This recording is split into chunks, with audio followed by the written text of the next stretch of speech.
अस्सलाम वालेकुम नाज़रीन, मैं हूं आपका मेज़बान मोहम्मद अली रज़ा और आपकी खिदमत में लेकर हाजिर हुआ हूं आपका पसंदीदा प्रोग्राम मुलाकात। नाज़रीन सामीन, आज आप देख रहे हैं कि मेरे साथ इस फ्रेम में टीवी स्क्रीन पर माशाल्लाह बड़ा जाना पहचाना फेस है, बड़ा जाना पहचाना चेहरा है। नाज़रीन सामीन, मैं बताता चलूँ इनके बारे में। माशाल्लाह अपना प्रोडक्शन हाउस चला रही हैं, बड़ी बेहतरीन मैं कहता हूँ कि बड़ी बेहतरीन मोटिवेशनल आर्टिस्ट हैं, मॉडल हैं। मेरे साथ मौजूद हैं आज गज़ल शाह जी। गज़ल, क्या हाल चाल है आपके? ठीक ठाक, आप कैसे हैं? अल्लाह का करम, ठीक ठाक। नाज़रीन सामीन, मेरे लिए बड़ी खुशी की बात है, बड़ी एजाज़ की बात है कि आज मैं इनकी प्रोडक्शन में बैठा हूँ और इनका एक प्रोग्राम रिकॉर्ड हो रहा था। मैंने कहा मैम ये सेट मैं इस्तेमाल करना चाह रहा हूँ, तो शुक्रिया शाह जी, आपने मौका दिया। कोई ऐसी बात नहीं है, ये बल्कि आपको मैंने बताया ही था कि जैसे हमने स्टार्ट लिया था इसका, तो मैंने कहा चलें आपका भी हक बनता है कि सेट यूज़ कर रहे हैं। थैंक यू सो मच जी। अच्छा नाज़रीन सामीन, आज गज़ल से बहुत सारी बातें होंगी, इनसे जानेंगे कि आखिरकार ये तकरीबन 10 साल का टेन्योर जो इनका शोबिज़ इंडस्ट्री में इस लेवल तक कैसे आ गई, ये मकाम अल्लाह पाक ने बड़ी मेहनतों से आता है। नाज़रीन सामीन, आज इनसे इसी टॉपिक पर बात होगी कि एक मॉडल से लेकर के आज प्रोडक्शन हाउस तक का ये सफ़र कैसा रहा। जी शाह जी, कैसा महसूस करते हैं आज? 10 साल का सफ़र लगता है 50 साल था। बड़ी बात है। क्या बात है? कहने को तो 10 साल हैं, लेकिन ऐसे ही कईयों के गुजर जाते। मुलाकात तो लोगों के साथ 10-10 साल बाद होती तो लगता है कल की बात है, लेकिन मेरे लिए लंबा सफ़र था काफ़ी, क्योंकि मेरा कोई उतार चढ़ाव भी आए लाइफ में। ज़ाहिरी बात है, इसलिए तो 50 साल लगा, वरना 10 साल तो ऐसे बंदा बड़ी हो गई थी। 10 सालों में तो मैंने बड़ी होना था, लेकिन वो जब मैच्योर एज आई तो अब मुझे लगता है कि मैं 50 साल हो गई। अक्सर लोग अमूमन मुझे मेरी एज पूछते हैं कि आप अपनी एज से हट के बातें बहुत करती हैं, तो क्या आपकी उम्र कितनी है? मैं कहती मैं नहीं बताऊंगी, फिर कहते फिर भी बताएं, मैं कहती 50 साल है। बड़ी अच्छा अपना फैमिली बैकग्राउंड बताइए, अपने आबाई गांव के बारे में, अपने आबाई शहर के बारे में बताइए, कहाँ से बिलोंग करते हैं आप? जी, मैं लाहौर से ही बिलोंग करती हूँ। जो मेरी फैमिली है, हम वो पंजाबी में एक कहते हैं कि जद्दी पुश्ती लाहौरिये हैं हम। जो ये शाफरीद चौक है ना, ये शाफरीद दरबार है। अच्छा। एवर न्यू स्टूडियो है, बिल्कुल उसके सब्ज़ाज़ार ए ब्लॉक में मेरे दादा परदादा शाफरीद कब्रिस्तान का सबको पता होगा। वहाँ पर काफ़ी आर्टिस्टों की भी हैं कब्रें वगैरह, तो वहाँ पर ही हमारी फैमिली है। यहाँ की मेरे बाप दादा यहाँ के हैं, और ये सारा जितना भी एरिया है टोटली ही हमारा यही गांव है और यही हमारा शहर है। ज़बरदस्त।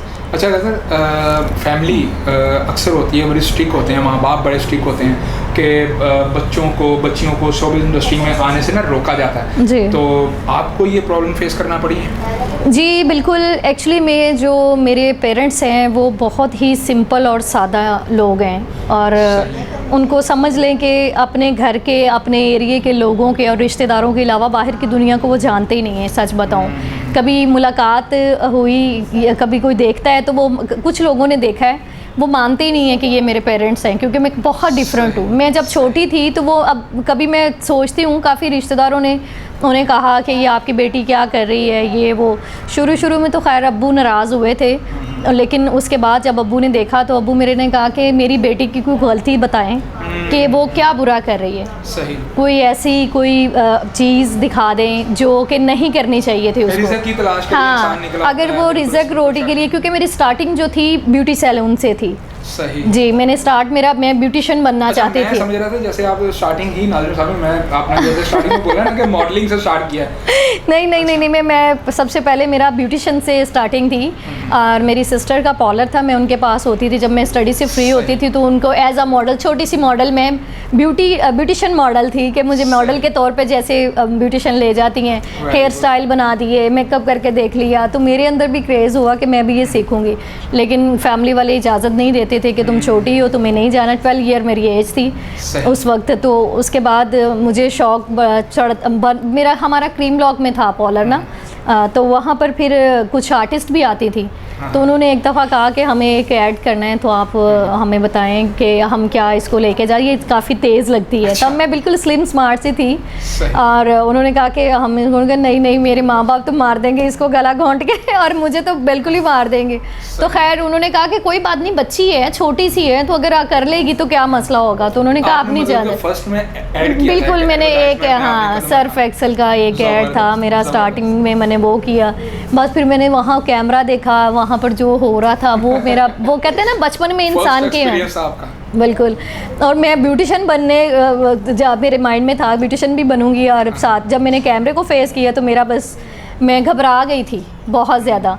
लेकिन मैंने प्लान किया था कि आने वाले वक्त में जब मैं ये एक दफ़ा फिर कैमरे के सामने आऊँगी, वो बस वो जो फिर था ना वो फिर मुझे फिर 15 ईयर की एज में मैं आई सामने। आज वो हाँ आ रही है। बिल्कुल। फिर मैं तब मैंने थोड़ा सा 15 साल की एज में मैंने मॉडलिंग की और काफ़ी जगहों पे मॉडल वगैरह मैंने, फिर एक ऐड था होंडा का वो भी मैंने किया था। उसमें एक सूखी सड़ी सी लड़की बैठी हुई है, कहती है मैं होंडा ही लैसा ढा करके तो वो मैं स्लिम इतनी हाँ बिल्कुल। तो तब ये था कि मुझे नहीं आइडिया था, किसी को पता भी नहीं था कि ये कौन है। बहुत सारे जिन लोगों ने ऐड बनाया था उनको भी नहीं पता था कि मैं कौन हूँ। अब जब मैं सामने आई, क्योंकि उस वक्त टीन एज थी, आपको पता है इतना नहीं समझती, और जब मैं दोबारा सामने आई उन लोगों के, काफ़ी लोगों ने मुझे पहचाना ही नहीं था। तो उन्होंने कहा कि आप, मैंने फिर उनको बताया मैं आपको जानती हूँ। उन्होंने कहा कैसे जानती हूँ? मैंने कहा मैंने आपको देखा हुआ है, तू छुटकी है तो बस फिर इसी तरह मैंने फिर सोचा कि ब्यूटिशियन से फिर दोबारा ब्यूटिशियन इवेंट्स वगैरह मैं करवाती थी। हाँ अभी भी चालू है जी अल्हम्दुलिल्लाह। मेरी 4 ब्रांचें हैं। बरखा ब्यूटी सैलून के नाम से मेरा सैलून है, साथ जिम भी है, और बरखा इंस्टीट्यूट भी मैंने बनाया, गरीब मुस्तहिक बच्चियों को मैं सिखाती हूँ। आप ये फिटनेस से देख रहे हैं कि जिम का इन्होंने कह दिया है, तो फिटनेस ये ख़ास इनकी फजीक से ही लग रहा है कि माशाल्लाह से ये फिट हैं, कामयाब है। ठीक है, तो बड़ी बात है जी, आपने आपको बड़ा फिट रखा हुआ है, और आप लोगों को फिटनेस के मराहल से भी गुजारते हैं। जी बिल्कुल, मैं गाइडलाइन देती हूँ। मैंने अपना पेज भी बनाया हुआ बरखा ब्यूटी सैलून एंड जिम के नाम से। वहाँ पर बहुत सारी ख़वातीन ऐसी हमारी बहनें होती जो नहीं सामने आ सकती, वो कहती हैं कि नहीं, हम पिक्चर भी हमारी सामने, लेकिन वो मुझसे गाइडलाइन लेती हैं कोई चीज़ मंगवानी हो या कुछ। वो नहीं है कि हम कोई अपनी चीज़ बेचती हूँ। मंजन तो हर बंदा यहाँ बेच रहा है, लेकिन मैं भी बेच रही हूँ, लेकिन मैं जेन्युइन तरीके से और असल 1 नंबर मंजन बेचती हूँ। मंजन से मुराद के कोई भी प्रोडक्ट जो किसी को, हेयर ऑयल है हमारा, और भी बॉडी के हवाले से बहुत सारी चीज़ें हैं, वो भी हेल्थ के हवाले से भी हैं। और जिम के लिए भी हम गाइड करते थे कि जो बहनें घर से बाहर नहीं निकलती उन्हें फिर मैं वीडियो कॉल पे लेती हूँ और उनको मैं बताती हूँ कि आपने इस तरह अपना जो अगर पेट कम करना है, हिप्स कम करना है, कुछ भी करना है तो वीडियो कॉल पे मैं उन्हें बताती हूँ। प्रोग्राम भी आप माशाल्लाह से कर रही हैं हेल्थ के वाले से। जी बिल्कुल कर रही हूँ, क्योंकि बहुत सारे लोगों ने मुझे कहा कि शाजी आप ये लाजमी करें, क्योंकि बहुत सारी बहनों को ज़रूरत भी है और लोग इस पर बहुत सर्चिंग कर रहे हैं, क्योंकि पहले इतनी अवेयरनेस नहीं थी। लेकिन सोशल मीडिया पे जितनी हमारी बहनें हैं घर में रहती हैं, बाहर नहीं निकल सकती, ख़ास करके शादीशुदा, वो एक मुफ्ती साहब बयान कर रहे थे कि फिर कहंदियां ने कि साडा बंदा जिहड़ा है रात नूं इन्ने वजे आंदा है, तुसीं घर बंदियां दे सामने कपड़े नहीं अच्छे पांदियां, तुसीं मेकअप नहीं करदियां, तुसीं ये नहीं करदियां। फिर कहंदियां बंदा 1 बजे होर किन्ने बजे आए जदों तेरे कोल इन्नी नहीं बो आ रही तो इस वजह से फिर बात तो बिल्कुल ठीक है। नहीं कोई बात नहीं, ये अच्छा। आपकी मेरी मीनिंग आ कोई बात नहीं। अच्छा, आपने बहुत सारी दुल्हनों को तैयार किया जी। आपका दुल्हन बनने का सफ़र जो है वो कभी सोचा है, कभी ये मामला सोचे हैं कभी शादी के बारे में? सोचूंगी इंशाल्लाह जल्दी। नाज़रीन अभी सोचेंगी ये, ठीक है। लोग भी कहते होंगे होर की 60 साल की उम्र से सोची। चलें, अल्लाह पाक आपको बेहतरीन हम सफ़र अता करें, आमीन। जो आपको समझने वाला हो बेहतर तरीके से, जो है ना ज़िंदगी के मामला, ये एक हम सफ़र ही समझ पाता है। नाज़रीन सामीन, गज़ल शाह हमारे साथ हैं। Will be right back on after the short break, हमारे साथ रहिएगा। हमारे पाकिस्तान को बड़ा एज़ाज़ है नाज़रीन सामीन कि अल्हम्दुलिल्लाह ऐसी शख्सियात अल्लाह पाक की देन होती हैं जो कि हमारे पाकिस्तान के प्लेटफॉर्म पर अभी तक अल्हम्दुलिल्लाह इनका साया कायम है। अल्लाह पाक से दुआ करते हैं अल्लाह पाक इनको उम्र खिज़री। म्यूज़िक के हवाले से या आप इंडिया में काम कर सकते हैं, या आप कोक स्टूडियो में काम कर सकते हैं, या आप कोई इसी तरह पाकिस्तान आइडल जैसा कुछ हो जाए। अगर आप गाना बनाते में तो चलाएँगे कहाँ पे? क्वेश्चन ये नहीं है कि गाना बनना है, क्वेश्चन ये है कि वो चलना कहाँ पे है। मैंने बच्चों को कुरान पाक भी पढ़ाया है माशाल्लाह से, और इवन कि मैंने लेडीज़ जो बहुत ज़्यादा मैच्योर हो चुकी हैं, उनको भी मैंने जो है कुरान पाक की तालीम दी है माशाल्लाह और गाइड किया है। मैं 8 इयर्स की पंजाबी कहते हैं जंप लाहौर दी। जी हाँ बिल्कुल, यहीं पे सारी अल्लाह ताला ने मेहरबानियाँ क्या बात है। और फिर ये दाता की नगरी है, दाता साहब के करम से बेशक, ये बेशक। अल्लाह की मेहरबानियाँ ऐसी हस्तियों की। मीर तकी मीर ने कहा है जी, जी। बैठने कौन दे है फिर उसको वाह जो तेरे आस्था से उठता है। वाह, और इससे बड़ी नात क्या है? क्या बात है। बैठने ये समझ ही नहीं सकता था कभी मैं पढ़ूंगा भी कोई, लेकिन जब मैं कहता हूँ कि अल्लाह पाक ने किसी को मंजिल पे पहुँचाना हो तो उसको पहले रास्ते बना के देते हैं। तो ये मैं उन्होंने मैंने बुलाया थी, ए तेरी है तेरी आवाज़? अच्छा जी हाँ जी।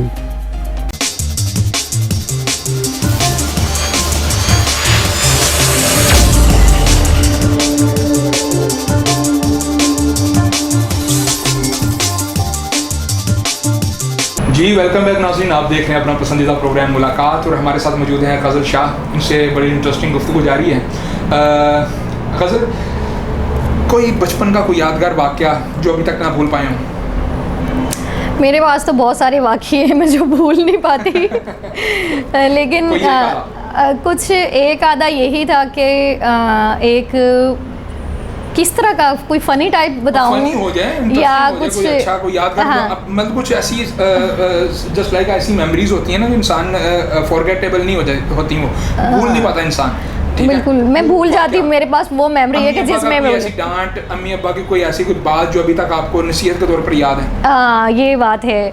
जब मैं स्टार्टिंग में मैंने ब्यूटिशियन का इरादा किया तब मैं बताया कि स्टार्ट में मैं 12 ईयर की थी और मैं स्टडी भी कर रही थी और अब्बू से कहा कि मैंने भी पार्लर का सीखना है ना, तो अब्बू ने सख्ती से मना कर दिया कि ख़बरदार ये घर से बाहर निकली तो। अच्छा। क्योंकि आज तक हमारी फैमिली में से कोई भी लड़की आज तक बाहर नहीं निकली, सही। ना ही कोई आता है ना कोई जाता है। तो मुझे शौक़ था, मैंने ब्यूटिशियन बनना था और मैंने जब अम्मी से कहा तो अम्मी ने कहा कि बिल्कुल नहीं, बाप तो मारेगा तुम्हें पकड़ के।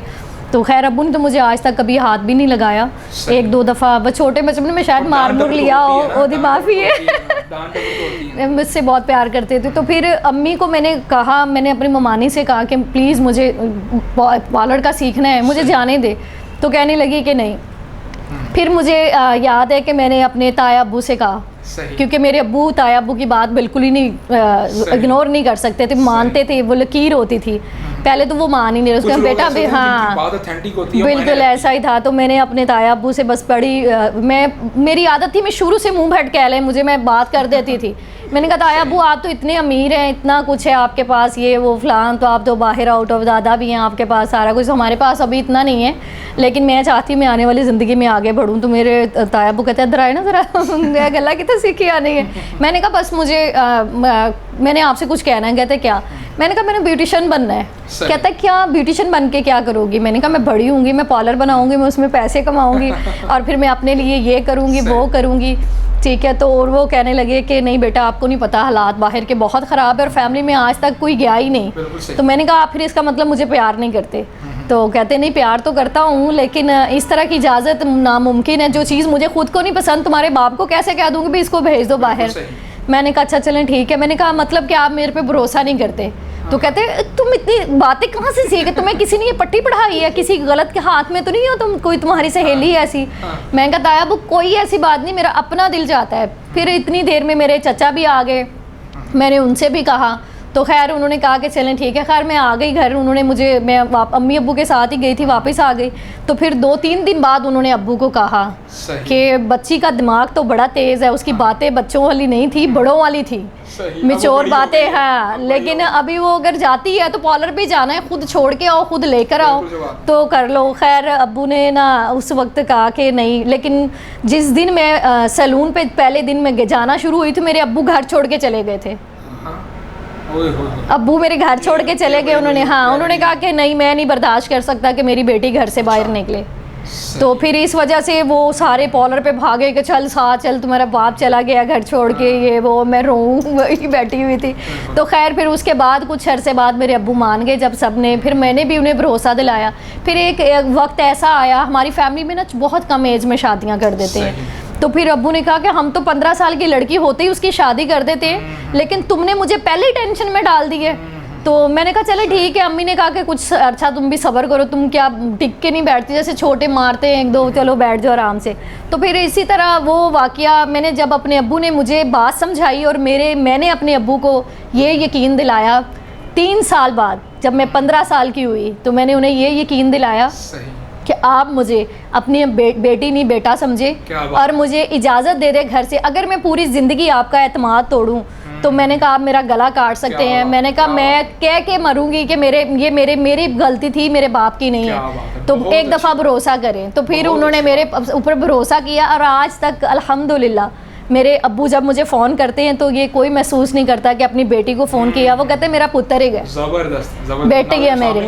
ये सीखने लायक बात है। तो हमेशा उन बच्चियों को भी ये बात बिल्कुल कि गज़ल कहना पसंद करनी चाहिए उनको। बिल्कुल बिल्कुल। एक मिडिल क्लास फैमिली का जो इंसान होता है ना, मिडिल क्लास फैमिली का जो मेंबर होता है, उसको अपना हर कदम फूंक फूंक कर रखना पड़ता है। और आजकल जैसा हमारा मुआशरा है, अच्छा शोबिज़ इंडस्ट्री की बात हो रही है, बिल्कुल आज आपने एक एडवर्टाइजमेंट से स्टार्ट किया, बिल्कुल ऐसे सैलून स्टार्ट किया, बिल्कुल।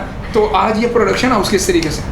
फिर वो मेरा जो मेरे अंदर का वो कहते हैं ना शोबिज़ का कीड़ा ऐसा है कि ये जिसके अंदर घुस जाता है ना निकलता नहीं है।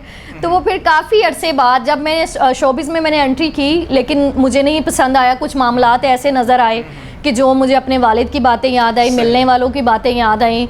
मुझे लगा कि यहाँ इज़्ज़त ख़राब होने का ख़तरा लग रहा था मुझे, तो मैंने वो जगह वहीं स्किप की और मैं अपने घर में बैठ गई और अपने जो ज़िंदगी के मामलात थे, जो भी था मसला, वो हुआ। फिर कुछ अरसे बाद जब मुझे लगा कि आज मैं स्ट्रॉन्ग हूँ और मेरे पे अगर मुझे कोई हाथ या कुछ टच करेगा या कुछ कहेगा तो बस उसकी खैर नहीं है। तो फिर मैं घर से निकली, दोबारा एक पूरी टीम के साथ निकली और घर बैठे वो एक प्लानिंग करती रही और फिर यहाँ मैदान में कूदी और साथ बॉलर का भी किया और साथ क्लासेस भी शुरू की। और उसके साथ ही प्रोडक्शन हाउस का मुझे शौक़ चढ़ा न्यू टैलेंट के लिए कि जो आप, क्योंकि ये वो चीज़ है, वो चाहे सैयद घराना है, वो कोई किसी पीर का घराना है, किसी के बच्चे में भी ये शौक़ पैदा हो सकता है।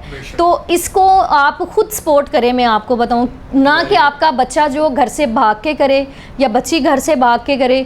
और उन बच्चों को भी मैं ये कहना चाहूँगी कि ज़िंदगी में जब भी आपका ऊपर अल्लाह की ज़ात है और नीचे माँ बाप है, इसके सिवा आपका कोई खैर ख्वाह नहीं है। तो आप इनको एग्री करें, जितनी हो आज निकल मान जाएंगे, लेकिन उनको साथ लेके चलें तो इंशाल्लाह ताला ये है कि उनको आगे भी लोग अच्छे ही मिलते हैं। तो ऐसी आपकी बात से एक बात बड़ी होती है, मौला अली का एक फरमान मेरे आ गया जहन में, नाज़िम सामीन, वालिदैन के अबाउट है कि जनाब ने फरमाया कि अपने बच्चों को आने वाले दौर के बारे में बताओ, क्योंकि वो तुम्हारे दौर के लिए पैदा नहीं हुए। बिल्कुल ऐसे ही। सामने ये ऐसी एक बड़ी बात है कि वालिदैन को ये समझनी चाहिए कि बच्चों को प्रॉपर सपोर्ट करना चाहिए, उनके साथ दोस्ताना फ्रैंक होना चाहिए, उनको बताना चाहिए। बिल्कुल ठीक है। अच्छा गज़ल, आपने ये सारे का सारा तो मामला प्रोडक्शन हाउस तक तो किया जी, लेकिन शोबिज़ इंडस्ट्री में आप खुद एक आर्टिस्ट हैं जी, बिल्कुल। ठीक है, तो शोबिज़ इंडस्ट्री में कोई वाबस्तगी भी है, कोई अदाकार को फॉलो भी करती हैं, कोई फीमेल अदाकार या मेल अदाकार जो आपको पसंद हो? जी बिल्कुल। मेरी एक्टिंग के हवाले से, मॉडलिंग के हवाले से, हाँ, किसी भी बिल्कुल ऐसा ही है। मैं ज़्यादा लोगों में तो नहीं गई, लेकिन चंद लोग ऐसे हैं जिनके साथ मेरा बैठना उठना था। उनमें एक ज़्यादातर मैं जिस चीज़ को मैंने फॉलो किया, वो कहते जो थोड़ा सा होता है उसमें कि स्टार्टिंग में मैं रीमा को देखती थी, तो वो मुझे बड़ी पसंद थी। उसको मैंने एक दफ़ा ब्यूटिशियन के इवेंट में, बल्कि हमारा रिजल्ट था तो वहाँ पर उनको इनवाइट किया था मियां आमिर महमूद ने। मैंने जब उसको फ़र्स्ट टाइम देखा तो मुझे बड़ी अच्छी लगी, प्यारी भी थी वो तब भी और अब भी हैं। और उसके बाद फिर मैंने जब नरगिस के बारे में एक इशू खड़ा हुआ था, उस वक्त मैं सोचती थी कि मैंने इस औरत को मिलना है, क्योंकि लोग उसके बारे में बड़ा चर्चा हुआ था जब उनकी कोई फ़ाइट हुई थी कोई 15 ईयर पहले। तो मैं उनकी फॉलोवर बन गई। तो मैंने मैंने कहा मैं देखना चाहती हूँ कि हर इंसान जो बुरा है, जिसको हर बंदा बुरा कहता है, मेरी एक नेचर आज भी है। हमेशा लोग कहते हैं ये फ़लाँ बंदा बहुत बुरा है, मुझे पता है, मैं कहती हूँ कि नहीं, ये बुरा नहीं है, ये इंसान बुरा नहीं है, इसको बुरा बनाया गया, कोई वजह थी ये इंसान बुरा बने। तो मैं क्यों ना इसको, बाकी तक तो मेरी पहुंच नहीं थी, नरगिस एक औरत थी तो मैंने कोशिश की उसके तक पहुंचने की। मैंने सोचा कि मैं उनको प्रमोट नहीं कर रही, जस्ट अपनी एक बता रही हूँ। आपने कहा फॉलो किसको है, मैं देखना चाहती थी कि क्योंकि मेरे अंदर शौक़ था कि मैंने शोबिज़ में आना है, तो मैं किस एंगल से आऊँ, क्या मैं किस बंदे से मिलूँ। टीवी आर्टिस्ट तो आपको पता है इनकी दुनिया कुछ और होती है, बहुत मुश्किल से मामलात बाहर आते हैं, लेकिन स्टेज अदाकारें जब जो होती हैं तो इनके बारे में बड़े स्कैंडल्स होते हैं और बहुत कुछ होता है। तो फिर मैं इनके पास गई, फिर मैंने देखा, इनके पास में बैठना शुरू हुई, मैंने इनको फॉलो किया, तो वो बात सामने आई हो, हाथी के दांत खाने के और दिखाने के हो। ठीक है, वो दुनिया के लिए जो भी हैं, आज तो अल्हम्दुलिल्लाह वो अपना घर बसा के बैठी हुई हैं और उन्होंने छोड़ भी दिया है शोबिज़, लेकिन मैं उनके पास बैठी, उस औरत ने मुझे आज तक कोई बुरी बात नहीं कही और मुझे समझाया, और उसको पता भी नहीं था कि मैं इस चीज़ में, बल्कि हाँ जी बिल्कुल, तो मैंने उनको पता भी नहीं था कि मैं कौन हूँ। फिर मेरा उनके साथ 8-9 साल का ताल्लुक़ है और दिन रात भी हम साथ इकट्ठे भी रहे हैं, लेकिन उनको बस एक दफ़ा फिर मैंने बताया था, तो उसके बाद फिर मुलाकात नहीं हुई। तो कभी कभार अब मुलाकात होती है, लेकिन उनके पास बैठ के उनकी बातें सुन के उनको सीखती थी मैं बस, और लेकिन उनको बिल्कुल नहीं, उसे यही पता था ये सिर्फ एक ब्यूटिशियन है। क्या बात। और उसके अलावा मैं सिर्फ जानना चाहती थी कि हर इंसान के पीछे कोई एक कहानी होती है। तो मैं ये जानना, जो मैंने जाना कि इंसान बुरा नहीं होता, उसको बुरा बना दिया जाता है। माँ बहन बेटी बना के मैंने नहीं कभी किसी को देखा कि किसी ने किसी के सर पे हाथ रखा हो।